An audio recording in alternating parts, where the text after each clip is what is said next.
இன்று ஊடகங்களில் வைரலான செய்தி என்ன தெரியுமா? இலங்கையில் முன்னாள் கோத்தபாய ராஜபக்ஷ அவர்களுடைய ஆட்சியை விளக்கும் நோக்கில் மக்களால் முன்னெடுக்கப்பட்ட மக்கள் போராட்டமான அரகளவில் போராட்டம் உச்சகட்டத்தை அடைந்தபோது அன்றைய இலங்கையின் ஆளும் தரப்பு அமைச்சர்கள் மற்றும் பாராளுமன்ற உறுப்பினர்களின் சொத்துக்கள் மக்களால் ஆத்திரத்தில் ஈர்க்கப்பட்டது. இதில் ஒரு பாராளுமன்ற உறுப்பினரும் கொலை செய்யப்பட்ட சம்பவம் அப்போது கேள்விப்பட்டிருப்பீர்கள். ஏன் இந்த மக்கள் போராட்டம் ஏற்பட்டது? நாட்டில் பணம் இருந்தும் பொருள் எரிபொருள் தட்டுப்பாடு, இன்னொரு பகுதியில் பணம் இல்லாமல் பசி பட்டினி தலைவிரித்து ஆடியதனால் இந்த போராட்டம் பீடித்தது. அன்றைய காலகட்டத்தில் ஆட்சி கலைக்கப்பட வேண்டும் என்று மக்களால் வலியுறுத்தப்பட்ட போதும் அவ்வாறு கலைக்கப்பட்டால் மீண்டும் மீண்டும் இவ்வாறு கலவரங்கள் ஏற்பட்டு ஒவ்வொரு ஆட்சியாளர்களையும் மக்கள் கலைத்துவிட முன்வருவார்கள் என்ற ஒரு வாதம் முன் வைக்கப்பட்டது. இதனால் ஒரு தற்காலிக இடைக்கால ஜனாதிபதியாக ரணில் விக்ரமசிங்க ஆட்சியை பொறுப்பேற்றார். அப்போது இருந்த ஜனாதிபதி கோத்தபாய ராஜபக்சே ஆட்சியை விட்டு வெளியேறினார்.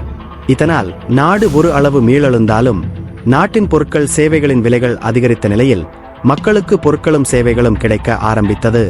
இதற்காக இந்த இடைக்கால ஜனாதிபதி ரணில் பெருந்தொகையான பணத்தை சர்வதேச நாணய நிதியத்திடமிருந்து கடனாக பெற்றுக்கொண்டார்.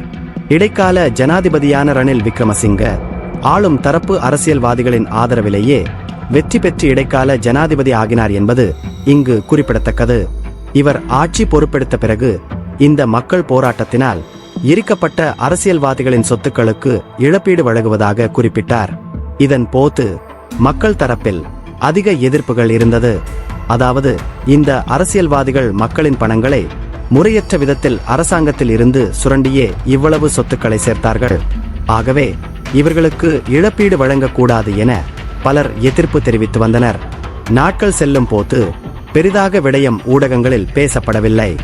ஆங்காங்கே சில செய்திகளில் நஷ்ட ஈடு வழங்கப்பட்டது என்ற செய்தியே ஒரு சிறிய தலைப்பாக இடம்பெற்றது. ஏதோ ஒரு சிறிய தொகை கொடுத்திருப்பார்கள் என்று மக்கள் இச்செய்திகள் அலட்சியம் செய்துவிட்டனர். ஆனால் தற்போது வந்துள்ள அரசாங்கம் மீண்டும் இந்த பழைய விடயத்தை பாராளுமன்றத்தில் வெளிப்படுத்தி இலங்கை மக்களை அதிர வைத்துள்ளது.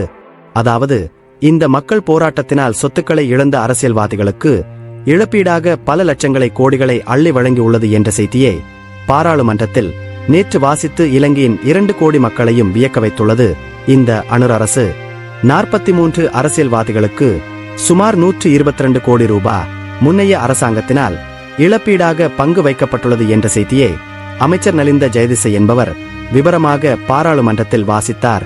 இலங்கையில் ஒரு இயற்கை அனர்த்தத்தினால் பாதிக்கப்பட்டால் அரசாங்கத்தினால் வழங்கக்கூடிய கூடிய இழப்பீட்டுத் தொகை ரூபாய் 25 லட்சம் மாத்திரமே என அமைச்சர் நலிந்த ஜெயதிலக்க குறிப்பிடுகிறார். மக்கள் போராட்டத்தினால் அரசியல்வாதிகளுக்கு வழங்கப்பட்ட இழப்பீட்டுத் தொகையையும் பெற்றுக்கொண்ட அரசியல்வாதிகளின் பெயரையும் பாராளுமன்றத்தில் நேற்று அமைச்சர் நலிந்த ஜெயதிச வாசித்தார். இந்த வகையில் தமிழ் பேசும் ஒரு அரசியல்வாதியின் பெயரும் அங்கு அடங்கியுள்ளது. இவர் புத்தள மாவட்டத்திலிருந்து பாராளுமன்றத்திற்கு தெரிவு செய்யப்பட்ட அலிசப்ரி ரஹீம் ஆகும்.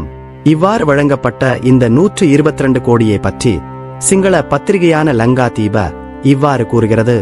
அதாவது முன்னாள் அமைச்சரான கேலிய டம்புக்வெல மற்றும் ஜோன்ஸ்டன் பெர்னாண்டோவுக்கு சுமார் அதிகபட்ச தொகையாக 9 கோடி வழங்கப்பட்டதாக இப்பத்திரிகை குறிப்பிடுகிறது. மேலும் இச்செய்தியில் சிலர் உறுப்பினர்கள் நஷ்ட ஈடு வழங்கும் அதிகாரிகளை பயமுறுத்தி இத்தொகையை பெற்றுள்ளதாக செய்தித்தாள் குறிப்பிடுகிறது. இங்கு நாம் குறிப்பிடப்பட வேண்டிய விடயம் என்னவென்றால், இங்கு அதிக தொகையை பெற்ற ஹெலிய ரம்புக்வெல என்பவர் முன்னாள் சுகாதார அமைச்சராக இருந்து போலி மருந்துகளை தயாரித்து சம்பாதித்தார் என்ற குற்றச்சாட்டில் கைது செய்யப்பட்டு பல மாதங்கள் சிறையிலிருந்து வெளியே வந்து தற்போது நீதிமன்ற விசாரணையில் உள்ளார் என்பது குறிப்பிடத்தக்க ஒன்றாகும். இவரது சில சொத்துக்களை அரசாங்கம் தற்காலிகமாக முடக்கி வைத்துள்ளது என்ற செய்தி அண்மையில் ஊடகங்களில் வெளிவந்ததை நீங்கள் அறிந்திருப்பீர்கள். பட்டதாரிகள் வேலைவாய்ப்பு கோரிய போது வேலைவாய்ப்பு வழங்க பணமில்லை என்றார்கள். ஆசிரியர்களின் சம்பள நிலுவைக்கு தீர்வு தாருங்கள் என்று போராடிய போது பணமில்லை என்றார்கள். விவசாயிகளுக்கு கடன் இல்லை என்றார்கள். அரசு செலவுகளை குறைக்க வேண்டும் என்றார்கள். 2048 வரை பொறுத்துக் கொள்ளுங்கள் என்றார்கள். நாடு வங்குரோத்து நிலையில் உள்ளது என்றார்கள். இறுதியில் அவர்களின் அரசியலை பாதுகாக்க வங்குரோத்தடைந்த நாட்டில் இந்த பணத்தை எங்கிருந்து பெற்றார்கள் என்ற கேள்வி நாட்டின் ஒவ்வொரு பிரஜையிற்கும் சிந்திக்க தோன்றியிருக்கும். நாட்டின் ஒரு ஏழை மகன் தனக்கு பீடித்துள்ள ஒரு நோய்க்கான மருத்துவத்தை பெற எத்தனையோ சட்டதிட்டங்களுக்கு அடிபணிந்து எத்தனையோ கடிதங்களையும் அரசியல் பரிந்துரைகளையும் தூக்கிக் கொண்டு எத்தனை எதிர்பார்ப்புகளோடு மாதக்கணக்கிலும் ஆண்டு கணக்கிலும் காத்திருப்பவர்கள் நாட்டில் ஏராளம்.